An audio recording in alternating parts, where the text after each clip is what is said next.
Hi, everyone. Good evening. I hope you guys are all doing well.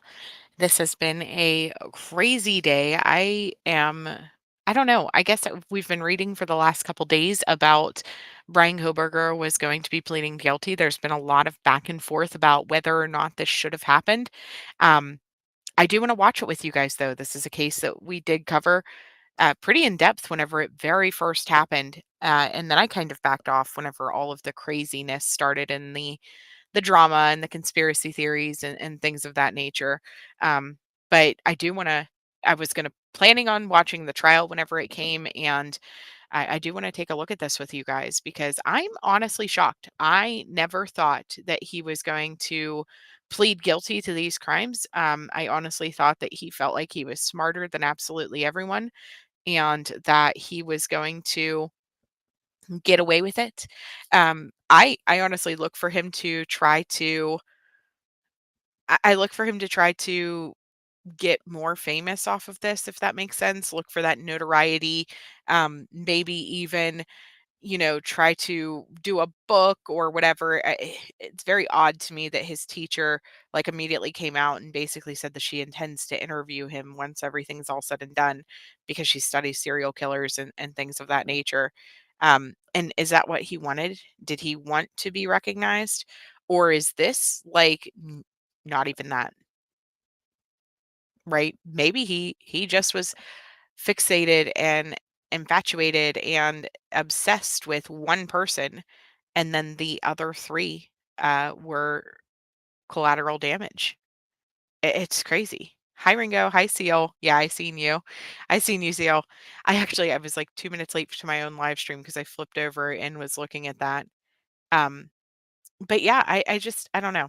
So we're gonna go ahead and watch it and take a look at what happened today during court, and then we're gonna talk about it. And I'll open up panel for a little bit. I do have to work tonight, so it'll be brief. But we will discuss kind of what you guys' thoughts are. I want to know, what were you thinking with everything that happened? What went through your mind? Do you think that he planned this to be more than just one person? Do you think that I don't know. I don't know. Let's take a look. Yeah, his warped mind will come up with something to stay in the limelight. I think so too. I think so too. There's something weird that happens with the audio during this court process. It like starts duplicating. I did watch it just a little bit ago. It does start duplicating at one point, and it's not on my end just before it even happens. Nothing to do with the stream here. They messed up something in in the system. So, anyways, I digress. Let me get this up, and then we'll go from there. Lots of big news, though. Also, the Diddy stuff. I know a lot of you guys have been following the Diddy stuff as well. And he got found not guilty on several of the charges and guilty on 2 of the charges. So, and it looks like the House of Representatives is actively voting on the bill right now. The big, beautiful bill, as they would call it. So, lots of things going on in the world right now.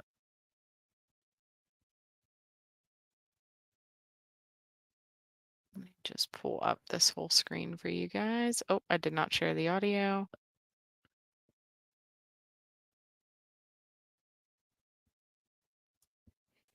One of the things too, some of the still pictures, you can't really see him that well from this shot right here, but some of the still pictures that they showed from today, it's insane to me how just emotionless he was throughout the entire thing, just the whole process.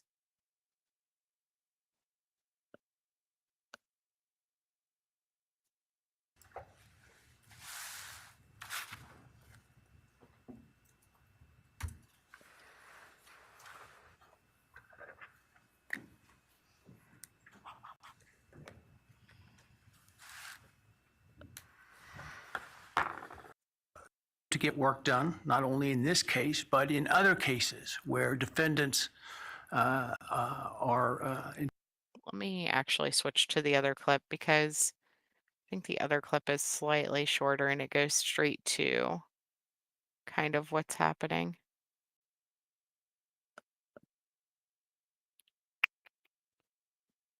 entitled to Yeah, he doesn't care at all. have their cases processed, and frankly, as important, if not more so, send me information like this because, again, it is not appropriate and frankly not something I would take into account when deciding a matter in a case like this.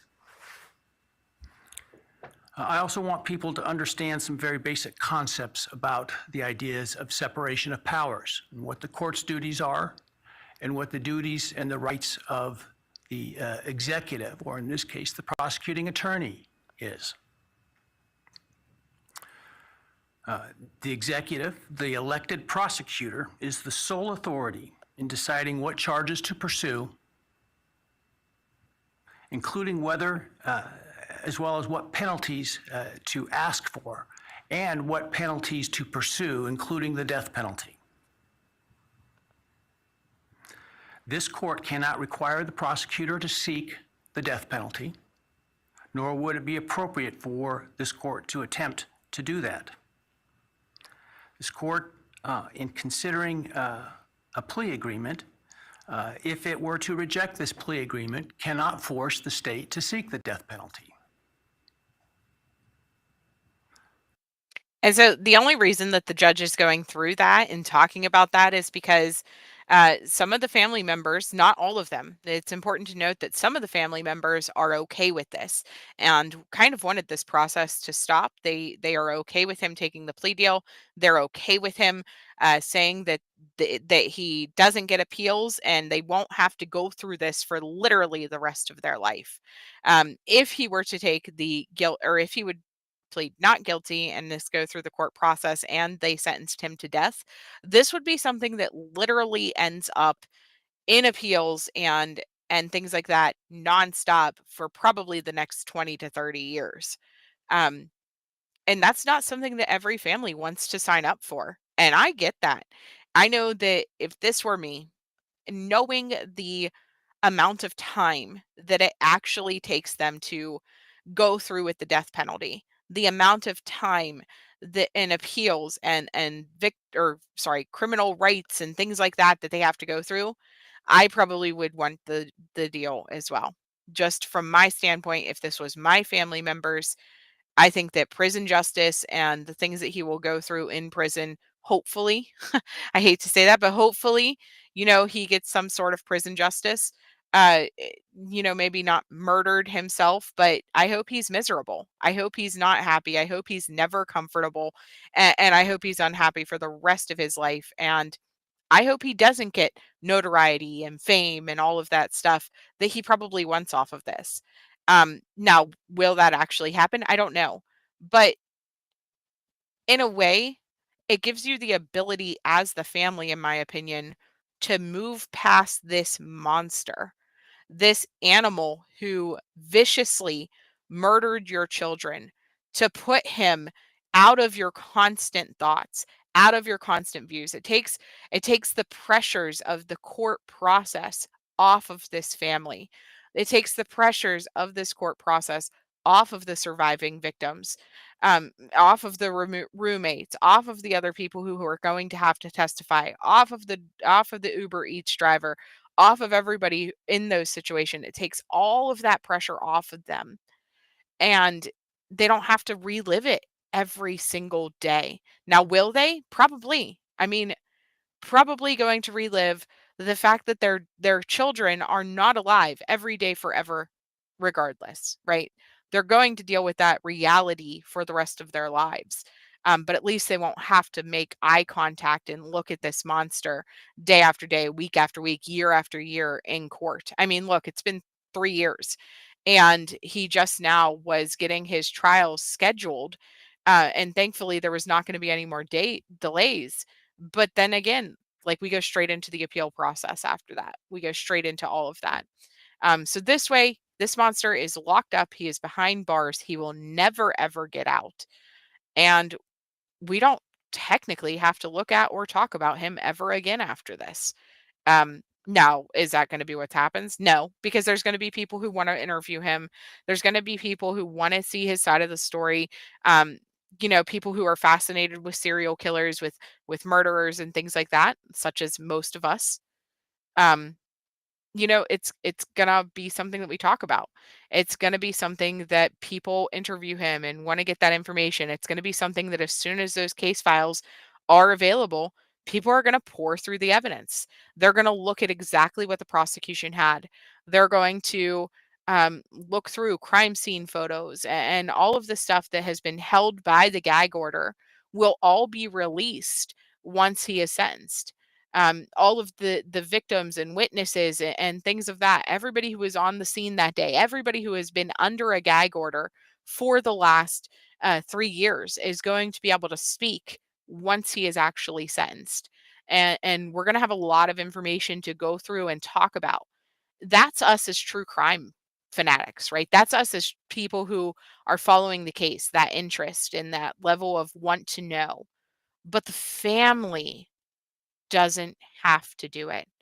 The prosecutor is going to sit down with them and show them all of the evidence that they have, and then they can take this and put it behind them. And so I can understand that. But I can also understand Steve's side of things where he wants this man to suffer the same fate that his daughter did because she's never going to get to have grandkids. She's never going to get to live her life. She's never going to be able to get married and finish her career and all of those things. Like she's lost everything and he wanted the same for him. Um, but I think it's a tough spot whenever you have, two families that want it one way and two families that want it the other. How do you decide? How do you decide? So just kind of my thoughts on the whole situation. Yeah, you understand the need to know, but sometimes it's best not to know. Right. Right. My role and power in considering a plea agreement is extremely limited. My role is to ensure that the defendant's plea is given freely, voluntarily, and intelligently. If those things are met, I can only reject a plea, such as the one in this case, where I'm not being asked to agree to the sentence in advance. If I can only reject it, for example, if the defendant does not meet or admit to all of the elements of the crime. That is, I can ensure what is called a factual basis to the plea. Finally, I want to offer my apologies to all the families, including the victims' families, the families of the defendant, for the short notice for today's hearing, and I'm sure what must have been the hurried efforts to get here. I, like most everyone else, learned of this plea agreement Monday afternoon and had no inkling of it beforehand. Prior to that time, I was under the belief that this case was proceeding to trial, as had been indicated, and my staff and I were busy continuing to work on preparations to have potentially 10,000 citizens of Ada County come to jury duty starting in mid-July. 10,000. Hi, With BC. the questionnaire process in mid-July. It was once I learned. I don't know, even going through 10,000 people, I don't even know if they would have found enough people, with that being said, in any county, in the surrounding areas. This case is just so widely publicized. Just so widely publicized. And there's so many opinions on it. I'm interested. I haven't really watched. There's several different YouTube channels that have covered this from the aspect of him being innocent for the last 2 years, I would say, and that there could be other potential suspects, and it wasn't him, and all of these different things. And I'm interested to see what they're saying now that he's admitted his guilt. Now that he has pled guilty, how are they spinning things now? Has anybody watched anybody who has been very pro Brian? Um, just curious. Of the defendant's decision to change his plea in this case, it was important that I take the plea as soon as possible because of the extraordinary administrative efforts that were otherwise attendant to the process of this getting this trial potentially underway on time, and including the significant process of bringing, again, potentially up to 10,000 jurors to come in and fill out juror questionnaires prior to the beginning of the voir dire process. And so it was important that we, if we're going to go down this road, do so expeditiously so that we can avoid those costs and expenses associated with that. Otherwise, if it was not going to result in a plea, or if for some reason the plea were to fall through today, that we could continue diligently towards trial at the time specified.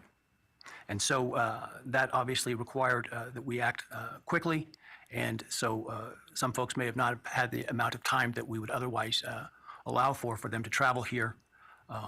And so, again, I apologize for that. I want to make people aware that during the hearing, if you are to leave the courtroom for any reason, you will not be readmitted during the hearing. Also, when we finish the hearing this morning, I ask that the public and media wait in their seats until the victims' families and the defendants' families and others are escorted out of the courtroom before you start to leave. Finally, I want to acknowledge the trial court administrator and her staff, the Ada County Sheriff, and the Ada County 4th District Marshal Service for the huge lift that they've accomplished in 4 counts, professionalism and dedication. All right. That said, let's move to the business of today. I understand the state and the defense have reached a plea agreement in this case. For the record, I have a written plea agreement which indicates, in sum, the defendant will plead guilty to all 5 counts in the indictment: burglary, felony, and first-degree murder, 4 counts.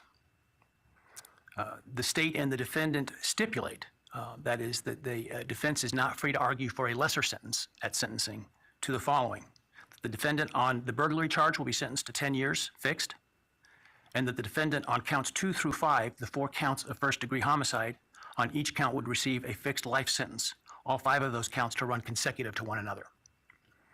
Defendant, as part of the plea agreement, waives his right to appeal, as well as his right to appeal the sentence and his right to seek leniency or reconsideration of the sentence under Idaho Criminal Rule 35. This is not. So he is in. Once this happens, he is in there and he ain't going nowhere. And to me, like, that's winning. That's a victory to me. I know it's not to some people, but it is to me. A Rule 11 agreement, meaning the court is not bound by the plea agreement and could impose a different lawful sentence at sentencing. The stipulated agreement between the parties is the maximum on each count. So theoretically, the only thing the court could do would be a lesser sentence at sentencing. But the defendant is not free to ask the court to do so under the plea agreement. Are there any other material terms of the plea agreement that the parties would like to make? Obviously, the plea agreement, the written plea agreement, will speak for itself and be part of the court record. Not from the state, Your Honor. Thank you. Could you freaking imagine if the judge went and decided to give him lesser? Oh my gosh, that would be freaking horrible. If the judge is like, well, I don't think these are that serious, so you get, like, 20 years. Like, oh, that would be, I don't think he's going to, but that would cause some huge issues, in my opinion. No, Your Honor. Thank you. All right, very well. Yeah, way too calm, Seal. All right. Ms. Taylor, have you had sufficient time to discuss this case and all of its ramifications with your client? I have, Your Honor. Have you discussed fully with him his rights, defenses, and possible consequences to him of the guilty plea? Yes, Your Honor. Have you been able to do all the discovery you feel necessary? Yes, Your Honor. And have you informed your client of the importance of providing the court truthful and accurate answers in taking this plea today? I have. Have you apprised your client of any and all offers and counteroffers and answered his questions about those? Yes, Do you consent to the entry of the plea today? I do. All right, Mr. Kohberger, I need to ask you some questions this afternoon, or I guess it's this morning still. I do this to ensure that so that I am assured that you understand the nature of the charges to which I understand you're going to plead guilty, as well as the possible consequences to you of your guilty pleas. I want to make sure your plea is given voluntarily, and I want to make sure that you actually committed the crimes to which you're pleading guilty, because I don't want you to plead guilty to a crime you didn't commit. If you attempt to plead guilty today, but for some reason I don't accept your plea, then it is possible that your statements today could be used against you later at trial. Do you understand that? Yes. All right, thank you. And now, while you're standing, actually, why don't you take the oath from the clerk? Do you solemnly swear or affirm that the testimony you shall give in the matter now cannot be before this court shall be the truth, the whole truth, and nothing but the truth, so help you God? Yes. All right, and Mr. Kohberger, just to make it easier, you don't need to stand when you speak to me. I appreciate the sign of respect, but for convenience, you can remain seated, all right? Before I start asking you questions today, have you consumed, substantive questions, let me ask you, have you consumed any alcohol, drug, or other intoxicating substance that would impair your ability to understand or exercise reasonable judgment? No. You feel like you are thinking clearly today? Yes. All right, I want you to understand what the possible penalties are for each of the crimes to which I understand you're going to offer a guilty plea today. They include on count one, the burglary, a fine of up to $50,000 and a period of incarceration of up to 10 years in the state penitentiary. You may be required to pay restitution to any victims of the crime. Count 2, 3, 4, and 5 for first-degree murder. The consequences include a fine of up to $50,000, a period of incarceration of life imprisonment, which is a requirement of a sentence that it be a life sentence with a mandatory minimum sentence of at least 10 years on each of those counts. In addition, you would be potentially responsible for a fine of up to $5,000 to each of the victims of your crime to be enforced in the form of a civil judgment to operate as additional punishment. This is in excess of any restitution or fines that the court could order. And again, you may be required to pay restitution to the victims of the crime. You would be required to provide, as to counts 1, 2, 3, 4, and 5, a DNA sample and a right thumbprint impression, and potentially pay for analysis of those samples. You would lose any right to possess, purchase, or carry a firearm, the right to serve on jury duty, the right to hold public office, and the right to vote. Do you understand the charges and all those possible consequences? Yes.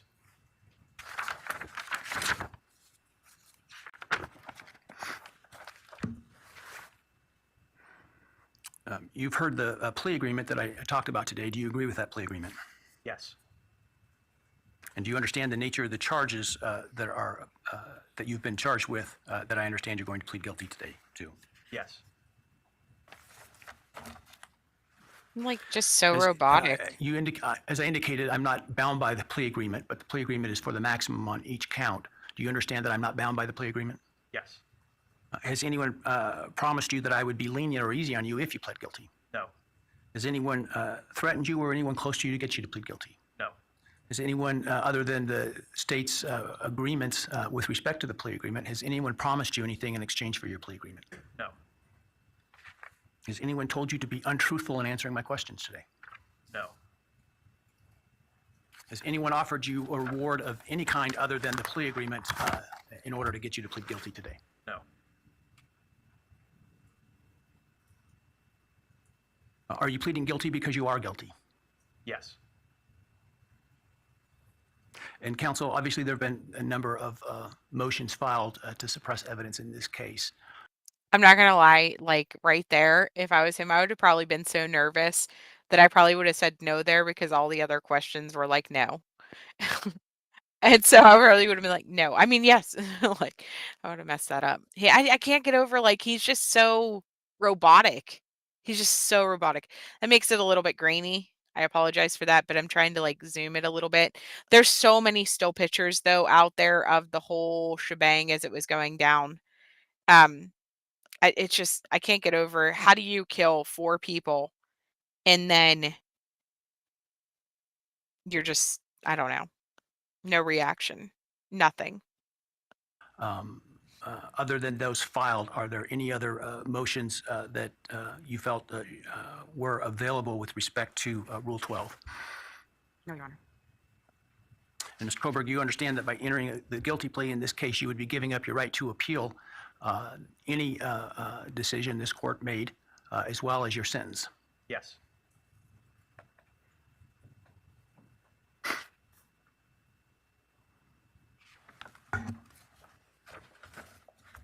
Have you had enough time to decide whether or not to plead guilty?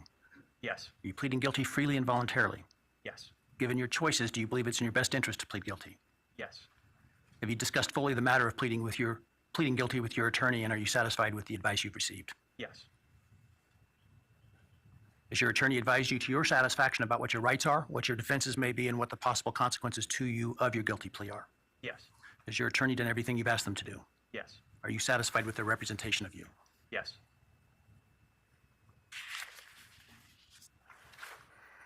I have received a written guilty plea advisory questionnaire that is purported to be filled out by you. Did you fill that document out? Yes. Did you understand the questions that you answered in this document? Yes. And are the answers that are outlined in this document your answers? Yes. Are those answers truthful? Yes. Did you sign the document? Yes. Yeah. Car insurance. That's exactly what it feels like, Bushes. And this document outlines many of the rights that you have in this case.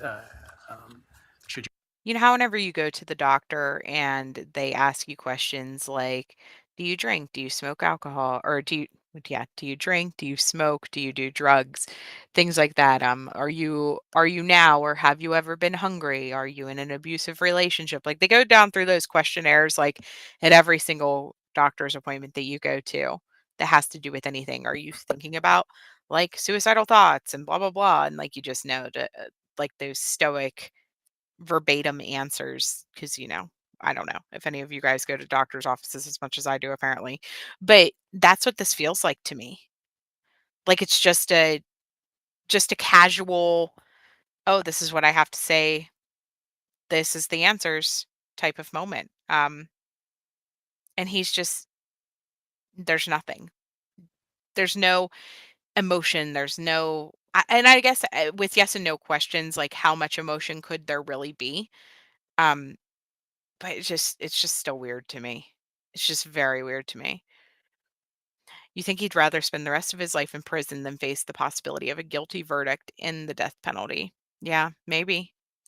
Be interested to hear his prison phone calls. I'm very curious, like if his parents even helped convince him to take this plea because of the amount of evidence and things like that that are probably overwhelming.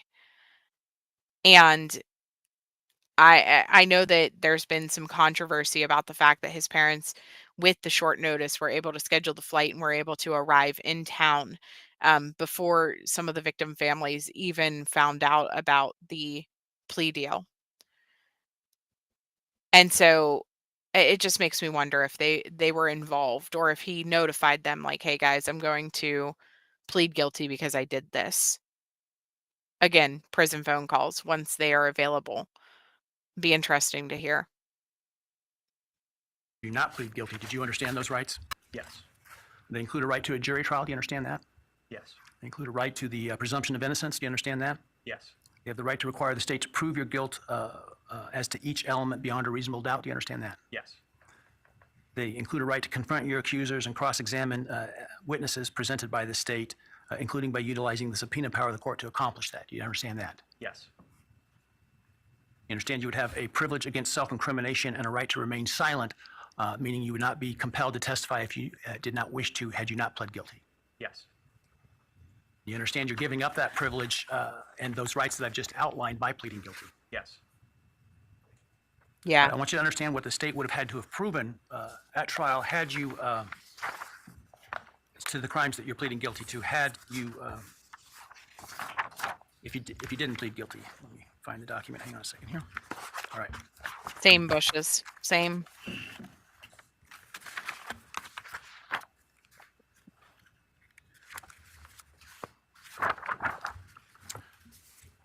So as to count one burglary, the state would have to have proven that on or about November 13, 2022 in Latah County, Idaho, you unlawfully entered a residence located at 1122 King Road in Moscow, Idaho, with the intent to commit the felony crime of murder. As to count two, the state would have had to have proven that on or about that same date in Latah County, Idaho, you did willfully, unlawfully, deliberately, with premeditation and malice aforethought, kill and murder Madison Mogan, a human being, by stabbing Madison Mogan, from which she died. As to count three, the state would have had to have proven that on that same date in Latah County, at that same address, you did willfully, unlawfully, deliberately, with premeditation and malice aforethought, kill and murder Kaylee Gonzalez, a human being, by stabbing her, from which she died. As to count four, the state would have had to have proven that on or about that same date in Latah County, Idaho, you did willfully, unlawfully, deliberately, with premeditation and malice aforethought, kill and murder Xana Kernodle, a human being, by stabbing her, from which she died. And then as to count five, also murder in the first degree, that on or about November 13th, 2022, in Latah County, Idaho, you did willfully, unlawfully, deliberately, with premeditation and malice aforethought, kill and murder Ethan Chapin, a human being, by stabbing him, from which he died. Do you understand those things the state would have had to have proven? Yes. And do you understand that by pleading guilty, the state no longer has to prove those things because you're admitting those things are true? Yes.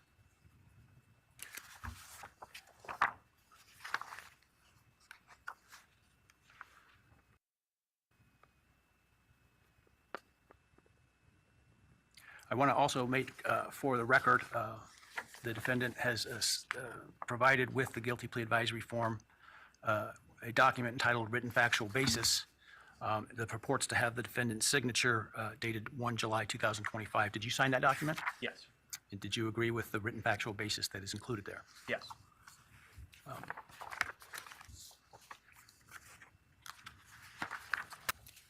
And then let me ask you, did you, on November 13th, 2022, enter the residence at 1122 King Road in Moscow, Idaho, with the intent to commit the felony crime of murder?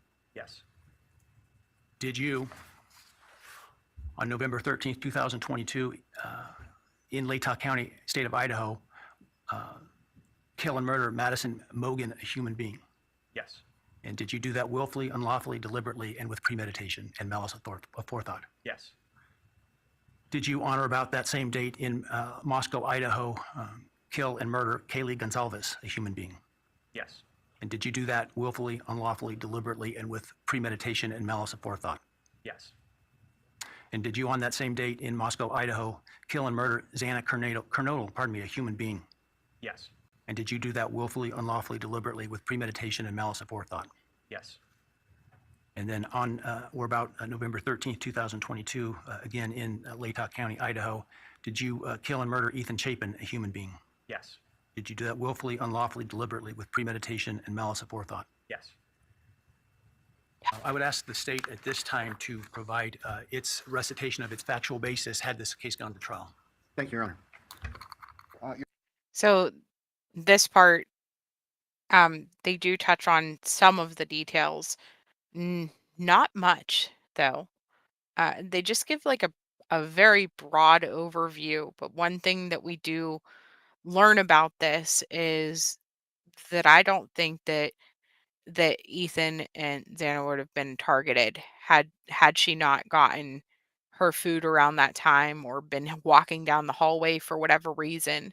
But he encountered her while he was leaving. And it's like they were basically collateral damage. And it really makes you wonder, did he see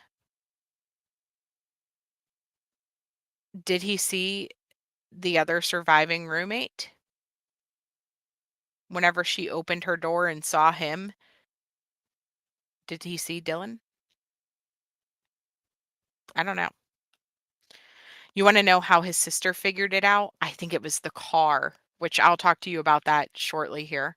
But I think his sister, as soon as they said the make and model of the vehicle, allegedly, I I think she was one of the tips that led them to him.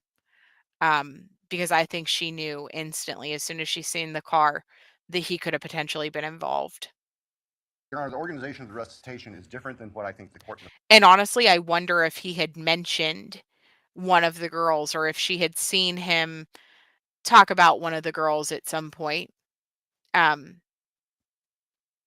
I don't know. The public may be familiar with from the probable cause affidavit and other documents. The state's evidence, as an overview, would show that back in March of 2022, when the defendant was residing at his parents' residence or was residing back in Pennsylvania, his home state, he purchased online a K-bar knife and sheath with an Amazon gift card that he had purchased shortly prior to the purchase of the knife, sheath, and sharpener. Jumping ahead, the end of June of that year, the defendant, Mr. Kohberger, moved from Pennsylvania to Pullman, Washington, which is right across the state line from Moscow, Idaho, for the purpose of pursuing a PhD in criminal justice at Washington State University.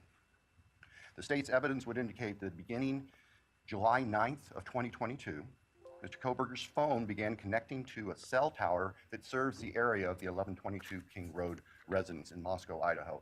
Now, I will acknowledge for the court and all present that there are many residences in that area. It's a dense population of mostly college-related occupants. Between July 9th of 2022 and November 7th, the defendant's phone connected to that particular tower during late night, early morning hours, 10 p.m. to 4 a.m., on approximately 23 times. Now, I will acknowledge also, we do not have evidence that the defendant had direct contact with 1122 or with residents of 1122, but we can put his phone in that area on those times. In the interim, on August 22nd of 2022, Lake Tahoe County Sheriff's Deputy Darren Duke conducted a traffic stop in the early morning hour or late evening hours, about 11 p.m., on the west side of Moscow, on Moscow-Pullman Road. This was the traffic stop of Mr. Kohberger's car, which turned out to be a 2015 white Hyundai Elantra with Pennsylvania plates. During the course of the traffic stop, Deputy Duke was able to obtain Mr. Kohberger's name, Bryan Kohberger, his phone number, and his address, which at that point was an apartment address in Pullman. We then move to the early morning hours of November 13th, 2022. The state's evidence would show that early morning hours on that day, Mr. Kohberger's phone left his Pullman residence, which is an apartment in kind of the central northwest part of Pullman. That phone was then subsequently turned off at approximately 2:54 a.m. and remained off until approximately 4:48 a.m. on Sunday, the 13th of November. The state's evidence would include a trial. This is where the audio keeps messing up, like it starts duplicating. It's not on my end, just to be clear. It's something that they did while they were recording this. Yeah, sometimes you look at your sibling and you know that they're up to something, right? I don't I don't know. Some people just collect different types of knives. Video surveillance of a business on the Moscow-Pullman Highway, just across the state line from Moscow. It would show a vehicle matching the description of the defendant's Hyundai Elantra entering Moscow at approximately 3:02 a.m. Compiled surveillance that the investigators put together from businesses and residents then show the defendant's car, the white Elantra, as I've described, circling the 1122 King Road area, that neighborhood, starting around 3:30 or so in the morning. Comes into the immediate area of 1122 King Road, which is actually on a dead end, and then leaves several times. And approximately 4:05 that morning, the defense car had entered that area, was leaving, stopped at the intersection of King and Queen Road, did a U-turn, and the state's evidence would show that the defendant's car came back and parked behind and above the 1122 King Road residence. The state believes that its evidence would then show that the defendant entered the residence of 1122 through the kitchen sliding door on the back side of the residence, which is the side of the residence that would face the area above where the defendant's car was parked. The defendant entered the residence, went to the third floor, and with a knife, killed Madison Mogan and Kayla Gonzalez. The defendant, as he left that room, for whatever reason, ended up leaving, or the sheath for a K-bar knife was left on the bed next to Madison Mogan's body. And I can jump ahead. That sheath was tested by the Idaho State Police Forensic Lab, and single source male DNA was found on the snap of that sheath, as well as blood from both Kaylee and Madison and other trace evidence. But it's important to note single source male DNA was on the snap of that sheath. The state's evidence would show that Xana Knodel was still awake at this time. In fact, had taken a DoorDash order not long before this started. Her room was not on the third floor, it was on the second floor on the west side. As the defendant was either coming down the stairs or leaving, he encountered Xana, and he ended up killing her, also with a large knife. Ethan Chapin, Xana's boyfriend, was asleep in their bedroom, in her bedroom, and the defendant killed him as well with a large fixed-blade knife. Each victim suffered multiple wounds. I will state for the record that there is no evidence there was any sexual component or sexual assault on any of the victims. I want to make that clear so there's no speculation. And I'm glad he cleared that up, right? Because we all know how things would have went.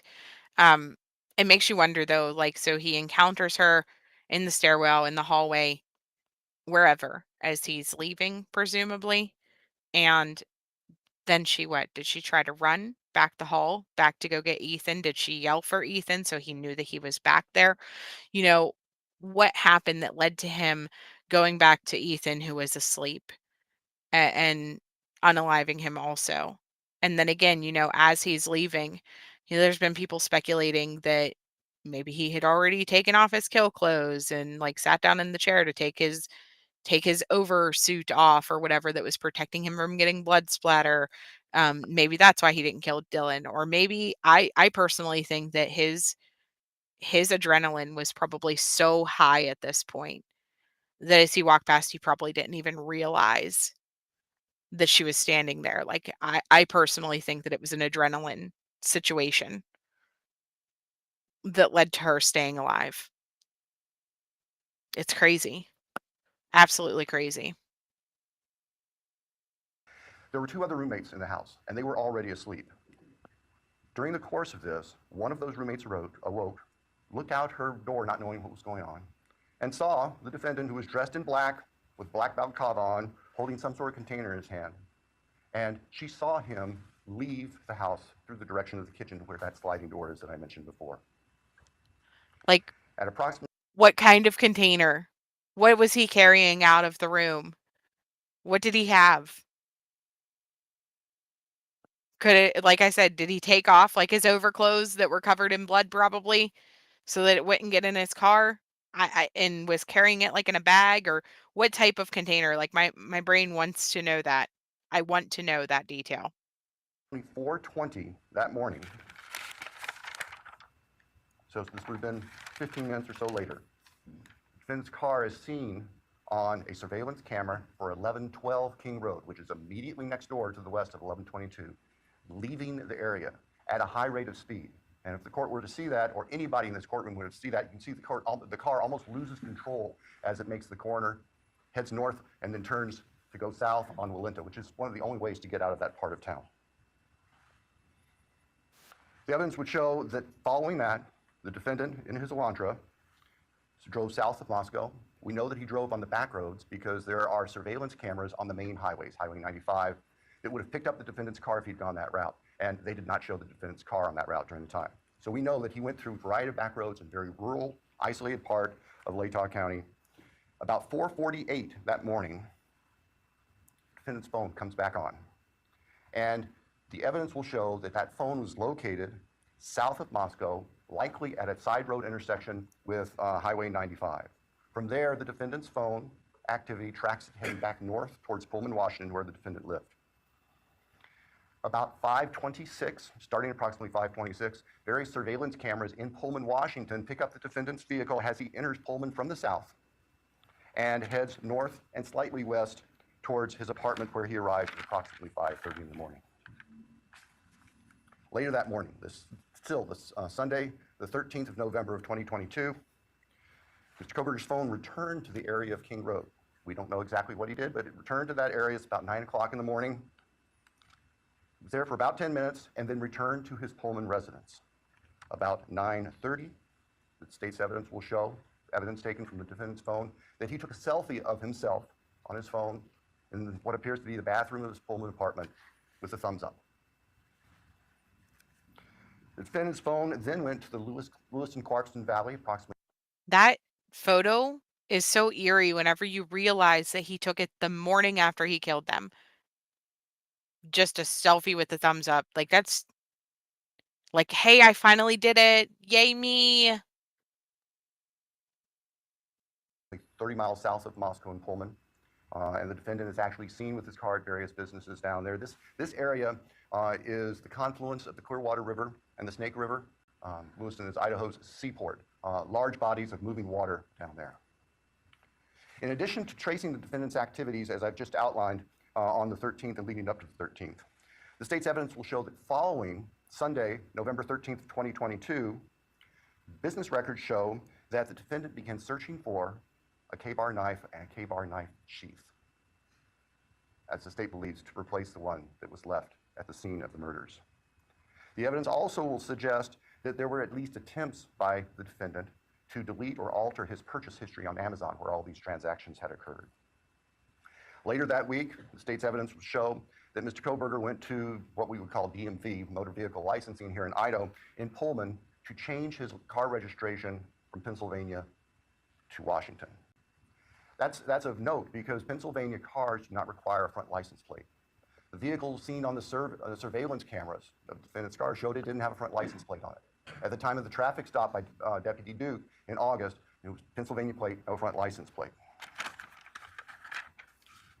Mr. Kohberger proceeded to finish his semester of studies at Washington State University and returned to Pennsylvania for the holidays.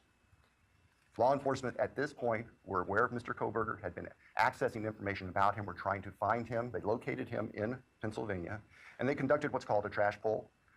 During the nighttime hours, agents of the FBI who assisted. So he said they were aware of him, right? And it was December 9th, I think, is whenever they put out the the information about the vehicle, the suspect's vehicle. And I want to say it was December 13th or December 10th, maybe 10th or 13th. I have to look it up. That a tip came in about him. And that's why I think that his sister or somebody who knew him, but probably his sister, seen the vehicle and called it in my opinion. Immensely with this case. Working with the sanitation department back in this neighborhood in Pennsylvania, took trash that had been set out on the street for collection, sent the contents of that from the Pennsylvania residence of the defendant's parents to the Idaho State Forensic Laboratory, where the lab experts there were able to identify DNA on a Q-tip as coming from the father of the person whose DNA was found on the knife sheath that was next to Madison Mogan's body in the bed. Subsequently, an arrest warrant was issued here in Idaho, and a search warrant was issued in the state of Pennsylvania with the assistance not only of the FBI, but the Pennsylvania State Police. Mr. Kohberger was arrested at his parents' home and returned to Idaho. Upon his return to Idaho, a DNA sample was taken from him, and it matched the DNA found on the knife sheath next to Maddie's body at the crime scene. I can tell the court and the public the weapon itself, the knife, has not yet been recovered. I can tell the court that the defendant's apartment in Pullman was searched, as well as his office. Spartan would be a kind characterization. There was virtually nothing there. Nothing of evidentiary value was found. And of course, we are now talking 6-8 weeks after. That's important. Nothing of evidentiary value was found. And that's only important because I think it was Inside Edition that said, like, yesterday or the day before, that one of the dog's hairs was found in his apartment. Now you hear this guy say nothing was found in his apartment. The time of the killings. In Pennsylvania, the defendant's car was seized, and it was actually pretty much disassembled internally. And it also had been cleaned. There was a bucket of cleaner right beside it. I think we can all look to our own cars, you know, in those compartments in the doors. We try to keep them clean where you put stuff. There's always some degree of crud in there. They were spotless. The defendant's car had been meticulously cleaned inside. And the state would present to the jury that that was part of the defendant's plan in covering up this. The defendant has studied crime. In fact, he did a detailed paper on crime scene processing when he was working on his pre-doctorate degrees, and he had that knowledge and skill. So, Your Honor, at the end, the state submits that the evidence that I've given just a quick overview of, and that to present in court would consume weeks, which the state is prepared to do and has been prepared to do, would show that as the defendant has just admitted and pleaded guilty on November 13th, 2022, excuse me, Mr. Kohberger entered the residence at 1122 King Road in Moscow, Idaho. He did that with the intent to kill. We will not represent that he intended to commit all of the murders that he did that night, but we know that that is what resulted, and that he then killed intentionally, willfully, deliberately, with premeditation, and with malice forethought, Manny Mogan, Kaylee Gonzalez, Ethan Chapin, and Santa Cruz. Thank you. Thank you.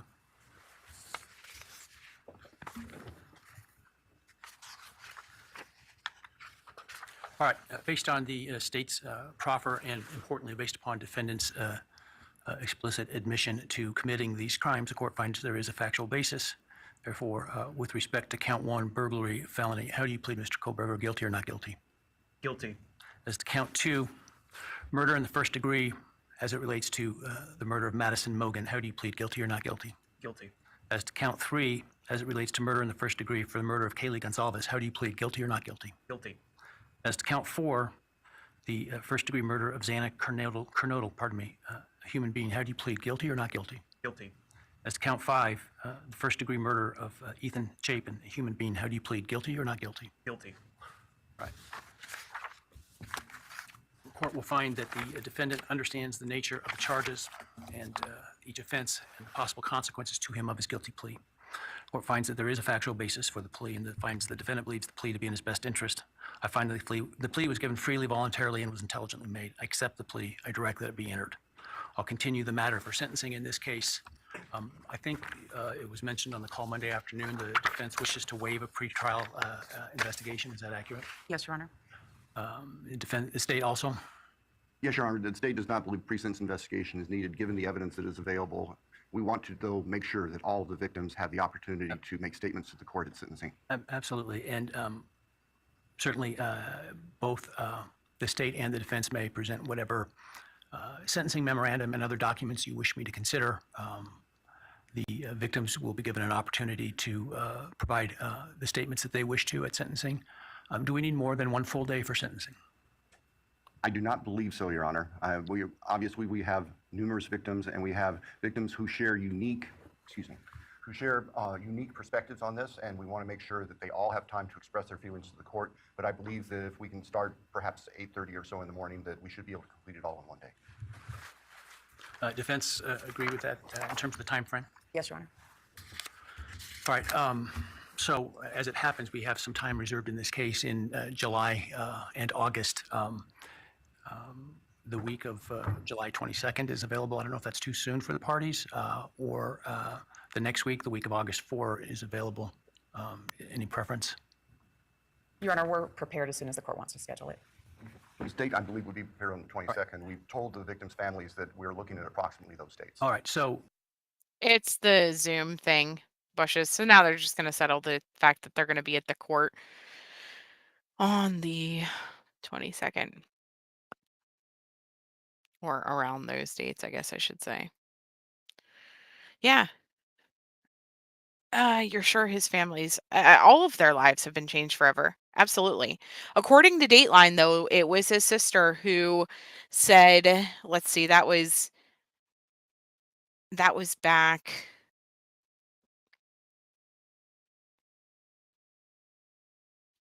When was that Dateline special? That was several months ago. Almost a year ago, wasn't it?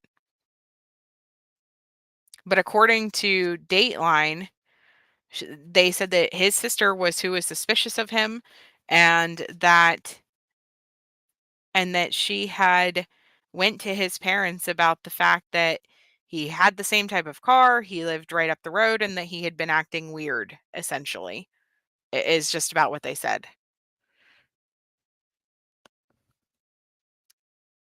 Yeah, let me see. I'll pull up the photo.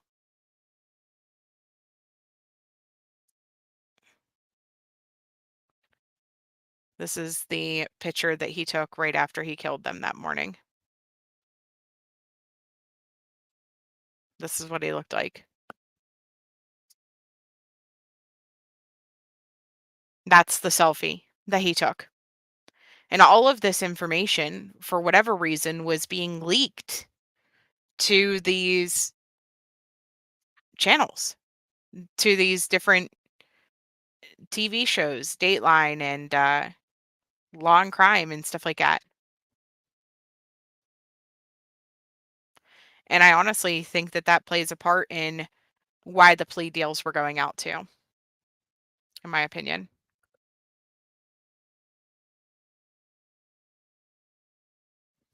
So it's just crazy. It's just honestly crazy. Yeah, they had to have known his tendencies. I have like 5 minutes if anybody wants to come up and just share your thoughts on the whole situation. We're definitely going to talk about this more. Um, just the reactions. I want to watch all of the interviews with the family members. There were several of them that gave interviews shortly after, but like I said, I do have to work tonight. I just wanted to jump on and kind of watch this together. When your sibling will be a serial unreliver, yeah, and when they grow up, you know it. Yeah, yeah. I mean, I think you have an idea of it.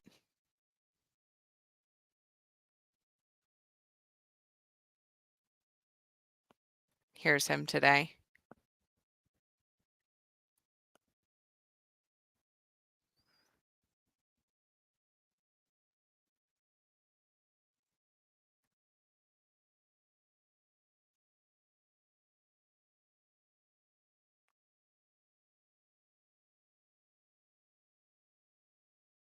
me get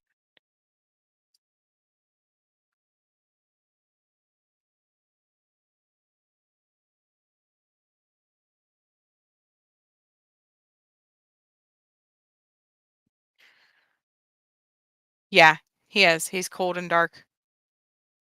Yep. It's just I don't know. It's disturbing, but like I said, in my opinion, if it was me, if it was my family, I think at the end of the day, because of the way the death penalty system works in our country and how many appeals and how long that process goes out and how many times that these people have to be involved with everything, to me, this is better. This is this is him going away forever and ever and ever. Hi, Bushes. Hi. Hi, Darren. I'm good. I feel bad for his family. I do.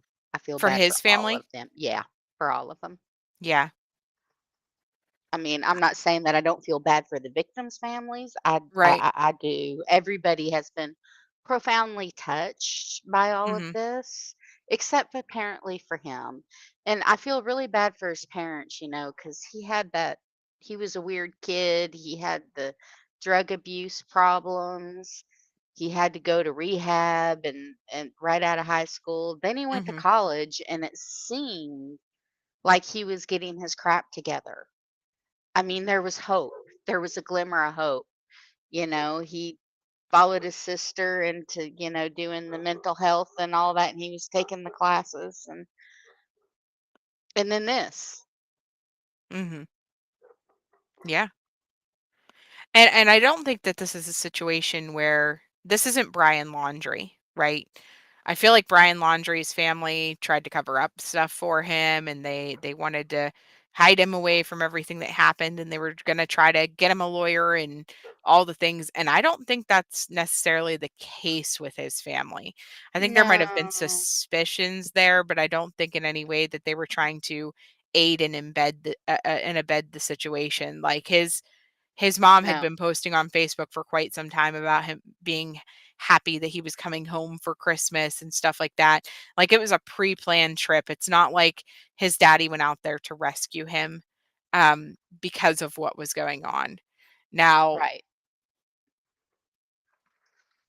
I know there's people out there that disagree with that statement, but to me, I don't think they were complicit.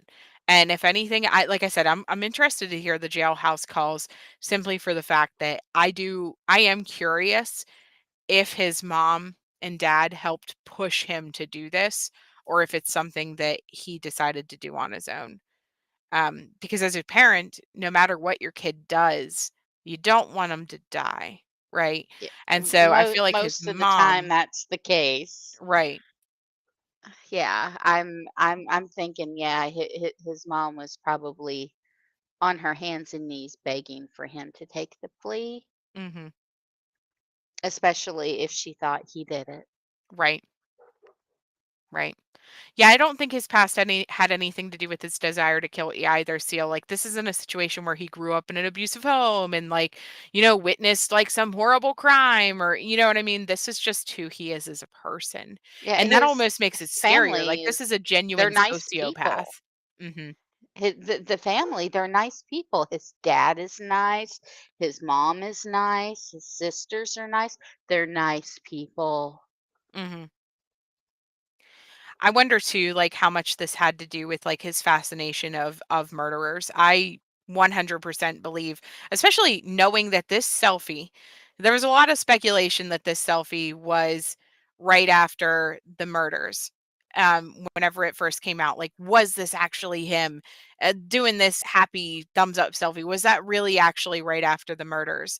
And knowing that it is that joy, like that relief, like, he almost like a sense of relief and smile and smirk, like, after he did what he got joy out of what he did. It was like an itch that he had to scratch, and finally he was able to do it, like, finally he was successful, and that's to me, he 100,000% would have done this again. He would have killed somebody again. Oh, yeah, and I'm not so sure that this was the first time. You usually don't go into a house and do 4, you See, I know? don't know if 4 was his plan, though. I don't even know if 2 was I his don't plan. I think he I probably don't went for care 1 and what then his right. plan But he did, was yeah. Yep, because he didn't, just do 1 and cut and run. He right. coulda ran. He stopped and lingered and hung around for a minute and, I mean, Well, and some people he have did some speculated that he wanted to be serious kind of like damage. Ted Bundy, where he went into the sorority house and stuff like that and killed a bunch of girls, and some people had speculated that that was his goal, and then Ethan kind of messed that up by being there. You know what I mean? Well, Um, Ethan was asleep. right. True, he could have left him. Yeah, he coulda kept walking. I think Xana probably ate, Mm, and all of a sudden she was eating and she heard something going, and I think she got up because she heard the noise upstairs. right. And maybe it didn't sound quite right and she got up to investigate because she was that kind of girl. Mhm. She wasn't gonna, cower in the bedroom. I don't Yep. understand how the roommates saw what they saw and just text each other. They had phones. They weren't dead. They worked and they just Yeah. hid in their rooms. They both stayed there and the one on the lower level knew and I don't understand that. But then again, it's college and alcohol and substances happen Right. and I don't think there was a sober person in that house that Right. night. Even I mean, I think they all had partied. Mhm. I don't know. Again, as soon as they get through this process, like the sentencing and things like that, everything's going to be released. We're going to see all of it, Yeah, because the gag orders will be lifted. And, you know, I think we're going to get a lot of answers to a lot of things. And I think that there's going to be a lot of situations that were proven false that are circulating as narratives, yeah, um, that weren't true. So. But all right, yeah, I'm gonna go ahead and jump off here. And like I said, I'm gonna try to do a live stream again about this soon. I'm not gonna say when because every time I say when, it gets screwed up by something. So hopefully soon we can do another live stream about this and then talk more in details. I want to watch the family interviews and see what everybody had to say and all that jazz. But thank you guys all for tuning in, and I hope to see you all next time. Thanks, Bushes. Good night. Bye.